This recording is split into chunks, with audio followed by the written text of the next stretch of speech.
Hello दोस्तों, नमस्कार। आज श्रावण का पहला सोमवार है। आज का अत्यंत शुभ संयोग है। सोमवार से श्रावण की शुरुआत हो रही है। तो आज इस विशेष शुभ दिन को महादेव के एक विशेष मंदिर की कथा से शुरू करते हैं। आइए दोस्तों, आज जानते हैं उज्जैन के महाकालेश्वर मंदिर के बारे में। प्राचीन काल से यह मान्यता है कि कोई भी राजा यहाँ रात नहीं गुजार सकता। अगर कोई राजा यहाँ रात गुजार लेता था तो उससे उसका राजपाट गंवाना पड़ता था। आज भी लोगों की यही मान्यता है। यह मंदिर भोलेनाथ भगवान शिव के 12 ज्योतिर्लिंगों में से एक है, जो कि मध्य प्रदेश के उज्जैन में स्थित है। प्राचीन काल से ही इसकी विशेष मान्यता रही है। दूर दूर से लोग यहाँ दर्शन करने आते हैं।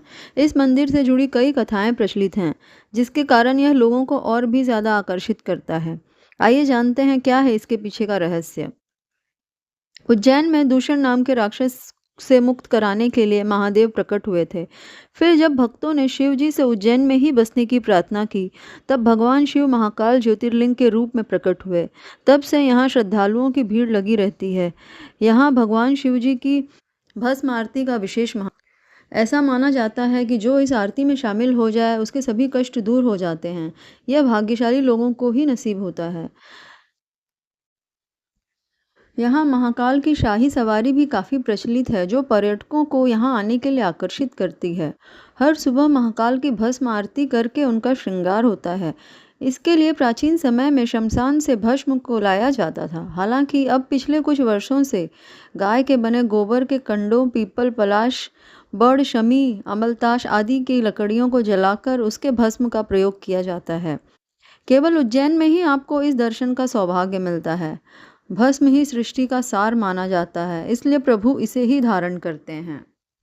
दोस्तों, प्राचीन काल से उज्जैन की ये मान्यता है कि यदि कोई राजा यहाँ रात गुजार लेता है तो उसे अपनी सल्तनत गंवानी पड़ जाती है। राजा भोज के समय से ही कोई राजा रात्रि के समय उज्जैन में नहीं रुकता है, क्योंकि आज भी बाबा महाकाल ही उज्जैन के राजा हैं। यहाँ और कोई राजा या मंत्री रात में ठहर नहीं सकता है। इसके कई नवीनतम उदाहरण भी हैं। जैसे देश के चौथे प्रधानमंत्री मोरारजी देसाई जब महाकाल के दर्शन के बाद उज्जैन में ही एक रात रुके थे, अगले ही दिन उनकी सरकार गिर गई थी। इसीलिए यहाँ कोई भी राजा, नेता या मंत्री रात में नहीं ठहरते हैं। दोस्तों, आपको ये वीडियो कैसी लगी प्लीज़ कमेंट में बताना, और वीडियो को लाइक, शेयर और सब्सक्राइब अवश्य करें। Thank you.